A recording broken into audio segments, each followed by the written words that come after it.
Week 9 must starts and sits, baby. And the Braves won the World Series. Let's get it.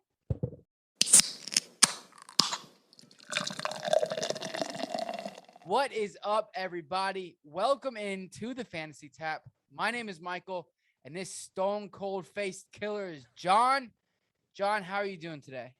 I'm doing absolutely great. I see you're excited your Braves won the game. Yes. I'm not much. I'll say this. I'm not very into baseball, okay, but it's more of a sentimental thing. I grew up. My grandma would always have the Braves on. That was her favorite team. Whenever I'd go over there and stay the night, so pretty cool.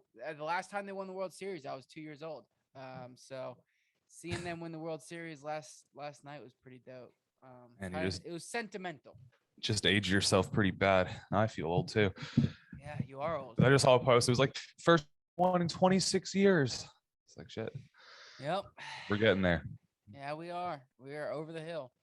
So, but anyways, guys, if you could do us a favor, hit that like button, hit that subscribe button. Also, smash the little bell icon. That would be dope. You guys will know when we go live. We go live every Wednesday or Thursday night for our Listener League Live episode. And then, of course, every Sunday, we go live at noon Eastern time before the kickoff to talk start sits. So it's always a fun time. It's always, a fun time. So join in then. But let's jump into it. Let's jump into our starts and sits. John, I see you got Joe Burrow as your start of the week. I do. I have Joe Burrow as my start of the week going into it. It's going to be playing against the Cleveland Browns. And hopefully no OBJ this week. Or actually, it seems like there might not be any OBJ left on the team. After watching Joe Burrow absolutely be a monster these past few weeks, even against the Jets, coming off of a disgusting loss. I think we're going to see Joe Burrow continue this hot streak and actually put it to good use up against the division rivals. The Browns have been rather poor against the quarterback. They've given up the second most amount of points over the last 4 weeks, giving away 24.18. So I expect Joe Burrow to keep up the amazing progress. Yeah, I agree. I think it's going to be a good week for Joe Burrow. I think even though it's a tough defense, but like overall, especially Myles Garrett going up against the offensive line, but I think it's going to be a struggling week for the Browns. They've had a lot off the field, as far as Odell Beckham, LeBron James getting in on it, Odell Beckham's dad. I mean, everybody. Supposedly they're not. Stefanski and OBJ are just not on speaking terms, and looks like they're going to release him soon. So yeah, more than likely. Whew, that sucks. Come to Miami. We're already a hot. Yes, we're a hot mess. We are a hot mess. No, just talk about your start. We don't need to talk about OBJ. Don't even wish that into the universe. We'll talk about him when we do our news and notes and Thursday night breakdown. So, my start of the week. I almost read your sit of the week. My start of the week is going to be Tua. Tua, baby, going up against the Houston Texans. Listen, the Houston Texans, hot garbage. As far as points against the quarterback, the last 2 weeks, they've averaged 22.8, allowing 22.8 against the quarterback. And listen to this. He's got pretty much a healthy receiving core right now. Devontae Parker's back. You've got Jalen Waddle. You don't have Will Fuller, unfortunately, I don't think.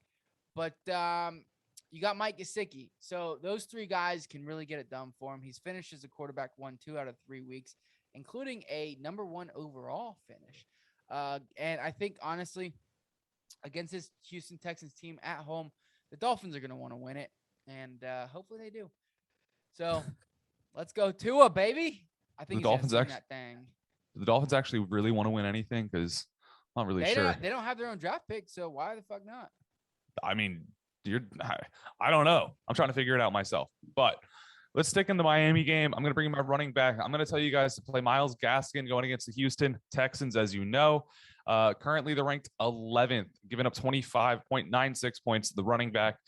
Malcolm Brown still on IR, and Myles Gaskin is possibly the sneakiest great running back in the league. He's still averaging 4.2 on the season, just has not been getting consistent work. Since Brown has been down, we haven't seen him get more and more work, seeing more than 10 carries in the past 2 weeks, as well as getting 4 targets through the receiving game. Hopefully these carries can start turning into some touchdowns, but against Houston, I think he's going to be in for a really great day, especially if you're right and Tua starts lighting it up through the air. Myles Gaskin, someone who's very, very viable in the red zone, especially on those little dump passes out. So expect him to find his way into the end zone this week, as well as having a great day rushing the ball. I love Myles Gaskin, and I think you guys should find him into your slots wherever possible. I like it. I like it a lot. My running back is going to be Josh Jacobs playing in New York against the Giants. Listen, this team can't catch a break. Everything off the field is really deterring them from having a good season. However, they are having a great season. They're doing very well for themselves. And to be honest, yes, Josh Jacobs is coming off an injury. However, he had that bye week to get healthy. The Giants in the last 4 weeks have allowed 27.18 points to the running back, and I think that's going to be fine for Josh Jacobs. Listen to this. He is – where'd it go? Jeez. He is 60th – or I'm sorry, he's 43rd, tied for 43rd in carries. That's because, obviously, he missed a couple games. However, he's only had 60 carries, 12 points or 12 per game. That's tied for 43rd. Listen to this, though. This is crazy. He's got 5 total touchdowns. That's tied for 12th in the league. He's going to get a touchdown this game, and he's going to break, let's say 50 to 60 yards. Again, and he can go for more, but 50 to 60 yards plus a touchdown and a couple receiving yards and catches. He'll be fine. He will be a running back 1 this week. Okay, let's get some Josh Jacobs love in the chat for everyone here. Let's go, baby. All right, I'm going to stay over in the Miami game. Going into my receivers, I'm going to say Brandon Cooks is a must start this week going against the Miami Dolphins. Not only are the Dolphins been giving up huge chunk plays to the deep receivers throughout the season, giving the ball open in the middle of the field around the 15, 14-yard mark, which is where Brandon Cooks loves to thrive. The Dolphins have been allowing 55.1 points to the receiver over the last 4 weeks. That makes them number 1 on points allowed by a margin of 10 plus points on average. Brandon Cooks is in for an absolutely great day. This is a game that Davis Mills could actually look like another competent quarterback, comes and goes. And when he does play well, Brandon Cooks does as well. I do not know if Tyrod Taylor's playing, actually, now that I brought it up. I do know that he was talked about coming back last week, but did not. He is currently day-to-day. So if he's back, then I think you're in for an even better receiver. We can take Brandon Cooks from a top 10 to a top 5 receiver with Tyrod Taylor there this week. All righty. I'm on the fence about him, but honestly, I'm not going to doubt Brandon Cooks. I did it 1 week. I'm not going to do it again. The dude he is this year's Allen Robinson. He is quarterback proof. Let's go. Except this year, Allen Robinson's not quarterback proof. I said he took it from him. I know. He pulled like a Space Jam. He morphed into like an alien, made him touch a football, Allen Robinson, and his juice went into the football, and then it's Brandon Cooks. So that's he Space Jammed his ass. My wide receiver start of the week is going to be Jerry Jeudy. All right. Only getting 72% of the snaps, coming off of that ankle injury. We talked about it last week when we were in our live show, and I don't know if we talked a little bit during the episodes. Jerry Jeudy was more than likely going to be on someone of a snap count.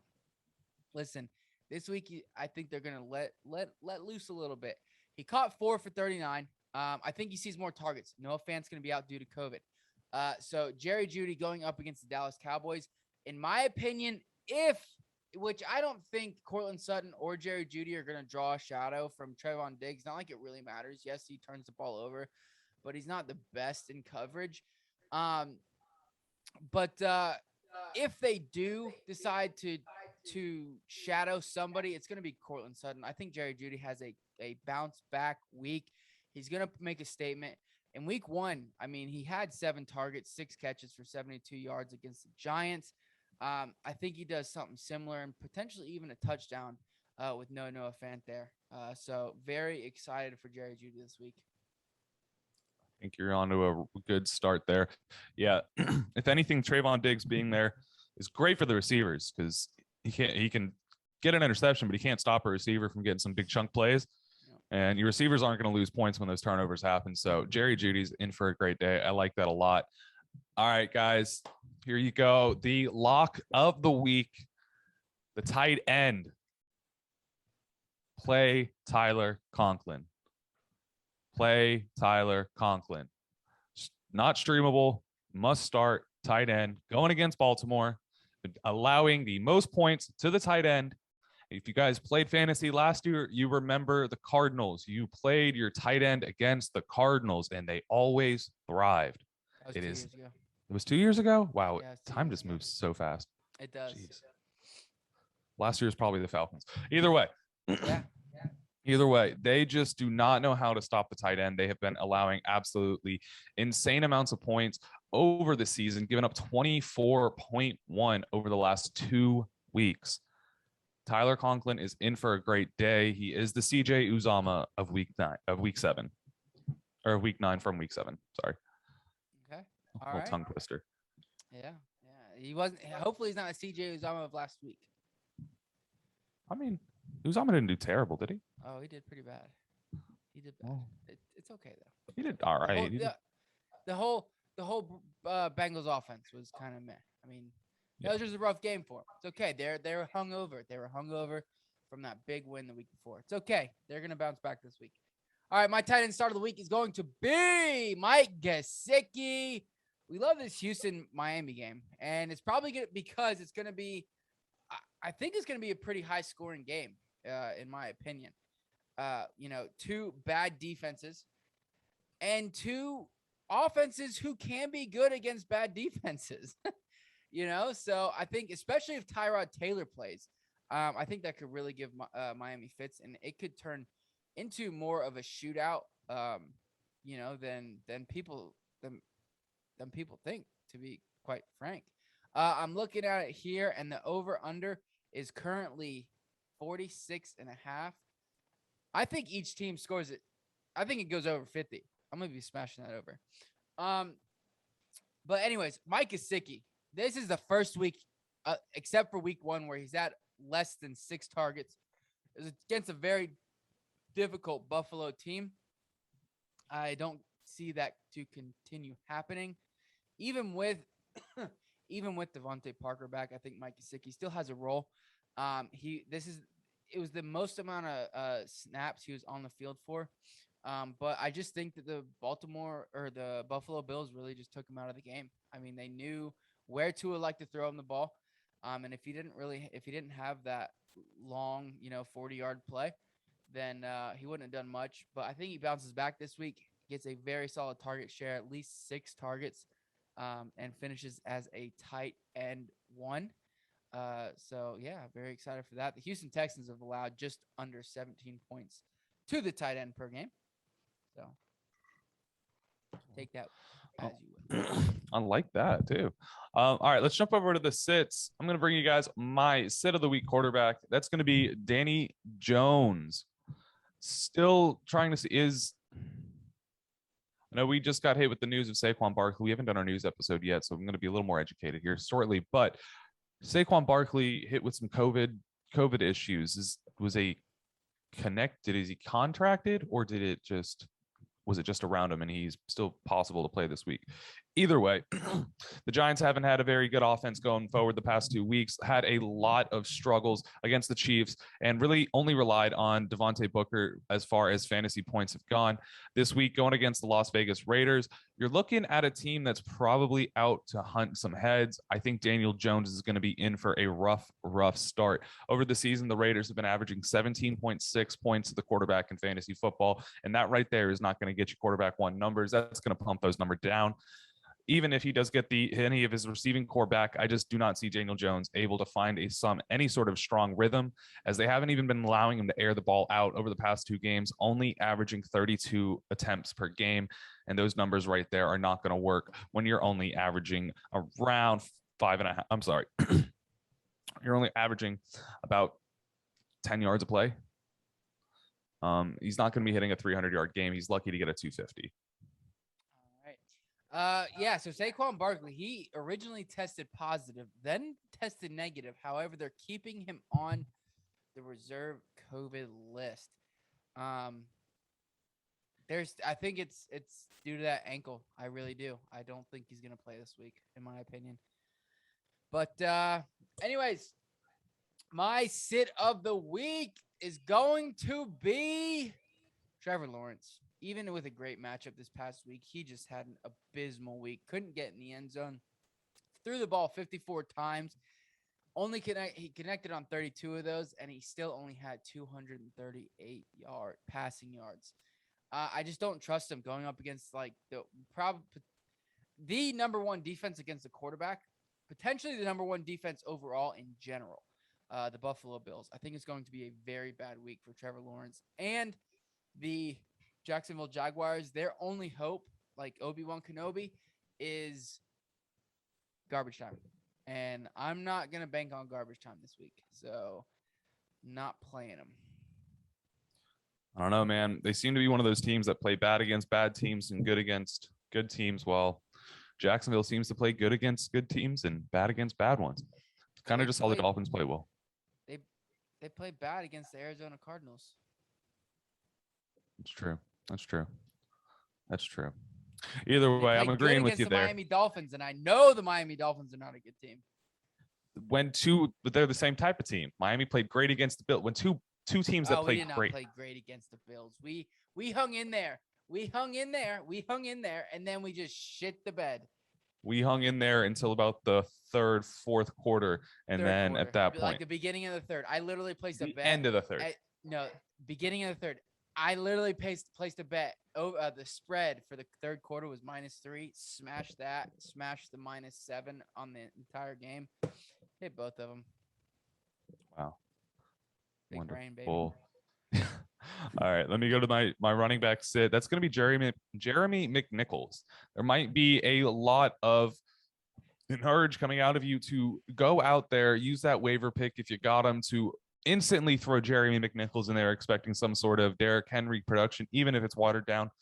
But you have to absolutely understand that that's going to be in a completely different scheme situation. Even with Adrian Peterson coming in, I don't think AP is going to be a strong play this week going right into it. And I don't think he's going to be taking away a lot from Jeremy McNichols.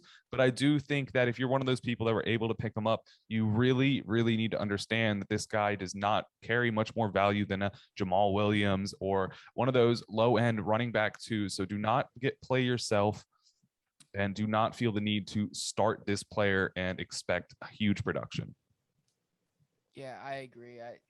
You definitely don't want to overthink yourself. It's going to be a committee. It's going to be. I was going to say, and then I'm sorry, I forgot to say it. And then also they're playing the Rams. So that right there, they've been 23rd most points allowed with the new Von Miller, only allowing 20 points to the running back so far this season. All right. Well, I'm about to say that Michael Carter is my running back sit of the week. And while that is true, I completely spaced out on the fact that we're dropping this video on Friday. And they've already played. Yes, I am fading Michael Carter this week. However, that's not really going to help you now. So my running back sit of the week is Mike Davis. He has yet to have a game over. He's only had 2 games as a running back 2 this year. He is clearly the number 2 back there in Atlanta, going up against a very tough defense in New Orleans. So Mike Davis, I am not playing him at all whatsoever this week. Don't trust him at all. So yeah, now listen to me talk about Michael Carter. All right. Listen here, folks. Listen here. My sit of the week as far as running back goes is Michael Carter. Great name. Horrible matchup. Going up against the Indianapolis Colts. Listen, I know he's coming off of a beautiful week. I started him in a bunch of leagues, and I loved it. I loved every second of it. But I don't think it's repeatable. At this point in time, I do think he's going to have, some games strung out through the rest of the year. However, I don't think this is going to be one. The Jets coming off of a big win going up against the Cincinnati Bengals. I'm not playing him this week. I'm sorry. I'm not playing him. Going up against the Colts, allowing just 17.6 points to the running back position each week. So, plus Ty Johnson, he was efficient in the passing game. So he's got a little bit of competition. I do want to see more of him before I make him, a must start, must flex, must RB2 spot. And this isn't the week to do it. This isn't the week. Yeah, this is the only one I'm going to disagree with you on. I think Michael Carter's possibly the only consistency that's in that offense right now, especially with the limited time we've seen Mike White. It seems like Michael Carter is just going to be getting an immense amount of volume. I mean, he did get those 24 touches last week, 15 coming on the ground, 9 coming through the air. Obviously, you're not expecting that to repeat, and you're not expecting the touchdown to repeat. But the guy's still averaging over 4 yards per carry. Last week had 5, and then still got 95 receiving yards last week on averaging 10.5 per carry. And then you brought up Ty Johnson. Yeah, Ty Johnson is there, but he didn't even start seeing his work until the third or fourth quarter and still only saw 9 touches on the game. So I still think he's averaging, over four touches or yards per carry per game. However, he's only had 2 games over 4 yards per carry. So he hasn't been that efficient on a per game basis. Well, he hasn't really started seeing any consistency. But no, I don't. I would say you're not expecting last week's numbers, but I do think he's someone that is a very valuable running back too. I think you want him on your team. He's there. This is the week. He's slotted in that running back 2 spot. Well. I think these next 2 weeks are gonna be rough for him, but then he's got Miami, Houston, Philly, New Orleans, Miami again, Jacksonville, and Tampa. I mean, I think I like his schedule. So I think we see him pop off. I just think it's going to be a very meh week for the Jets. I think they're coming off this big win, and it's going to be a bad. Well, they found their new franchise quarterback. I hope so. They got the new Brady, the new Mahomes, the Deshaun Watson, Mike White. Let's go, Mike White. Yeah. Speaking of great names, Michael Carter, Mike White, let's talk about how you should be sitting Mike Williams. Now, before you click off the video, understand that I am not saying sit Mike Williams for Darnell Mooney. Do not sit Mike Williams for Zach Pascal. You are not expecting a 20-point game for Mike Williams. You are sitting him in the capacity of this isn't a elite stud this week. He's going up against the Philadelphia Eagles, and at first that sounds like it should be an easy receiver matchup. They're actually 30th in points allowed to the receivers throughout this season, only giving up 25.4. We've seen over the past 2 weeks, Justin Herbert hasn't been able to get on an amazing stretch, being able to throw for 300 plus yards. The Eagles have only been allowing 230 yards passing yards from the quarterback per game so far this season. So you really need to understand that it might just be a slow week, only letting people like Keenan Allen stay heavily involved in Austin Eckler. And those are the guys where I really just see a lot of these targets going to. Mike Williams could still get you 5 to 15 points, but expect somewhere on that lower threshold and not that wide receiver 1 week from him. Still flexible, but definitely if you've got great options or in a low roster league, must sit. All righty, Mike Williams. Honestly, I think he's a guy to trade away. I think you should trade him away, in my opinion. See what value you can get for him because everybody's hot on him. I think he's gonna have a worse back half of the season than he did up front. So, all right, Devontae Smith is my wide receiver sit of the week, guys. Listen, the Eagles' offense, Jalen Hurts. I really do think Jalen Hurts is gonna get benched soon within the next couple weeks. He already got benched. Yeah, no. I mean, they were winning by a lot, but yeah, they're coming off a massive win against Detroit. But Devontae Smith only got 3 freaking targets, 1 catch for 15 yards. Listen, his first catch in the NFL was the damn touchdown, and everybody was freaking out. And don't get me wrong, I think Devontae Smith is a very talented wide receiver, and I think he could be great. Is going to be a great NFL wide receiver. However, I don't think this is a quarterback he's going to do it with. Jalen Hurts is just not consistent enough. He only threw the ball 14 times last week. Yes, that was his lowest of the year. But in a game that they won 40 whatever it was, just ridiculous. You would have thought they would have passed a little bit more. And I just don't. Going up against the Chargers, it's going to be a very tough matchup in general for the Devonta Smith. The Chargers are literally allowing the lowest amount of points to the wide receiver, and he's not getting a consistent target share week in and week out. Plus, he's got 0 touchdown upside. I mean, literally 0. He's got 1 touchdown. That's it. I don't Hey. like that. Yeah, I'm gonna sit with you and agree with you on that one. So to finish this up, I'm gonna be talking about my sit of the week when it comes to the tight end. That's gonna be Dalton Schultz. He's going up against the Denver Broncos this week. We saw in last week they gave Ricky Seals-Jones possibly his last breath of life before Logan Thomas comes back and takes that position right away from him, and Denver shut him down. Only allowed 8.8 points over the last 2 weeks to the tight end, ranking him 24th when it comes to defenses against that position. So do not expect Dalton Schultz to keep it firing. And possibly even with Dak Prescott coming back, I'm not excited for Schultz. All right. And then finally, my tight end sit of the week is going to be Tyler Higbee. I think he is potentially, other than like the big three, Kittle. I think he's one of the biggest upsets, or I don't know how to say it.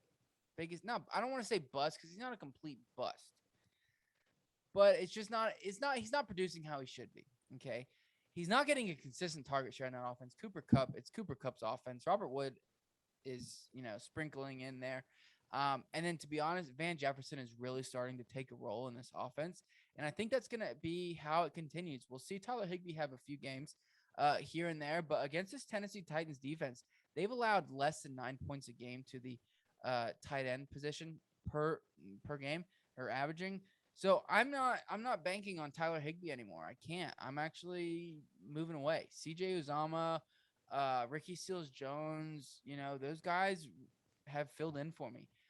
Luckily, I was able to pick up Zach Ertz in a league where I have Tyler Higbee, and that saved me. That saved my tight end position. I don't think Tyler Higbee is a viable, consistent fantasy option. He's only had 2 games over 10 points.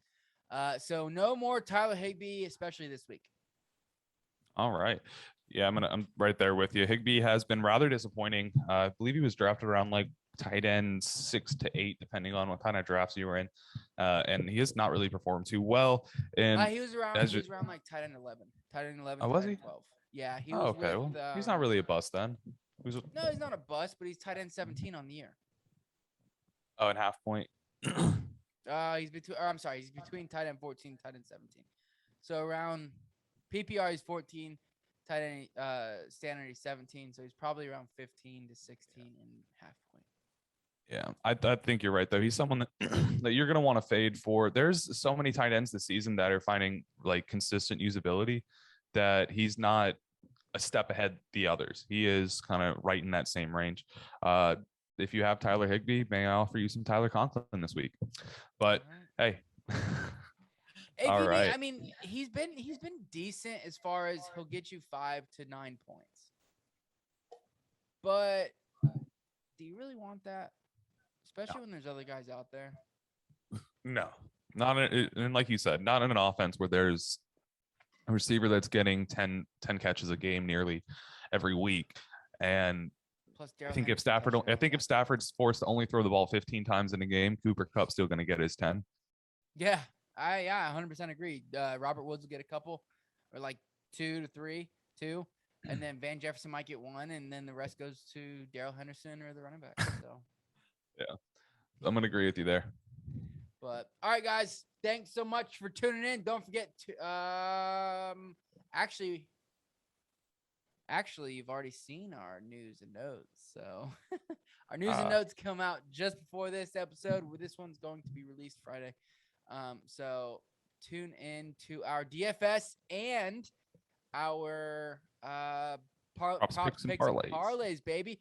Guess what, guys? Very good news. Florida, we found an app that is legal to gamble, so we're going to be doing that. Woo! Yay. So anyways, guys, thanks so much for tuning in. We really appreciate it.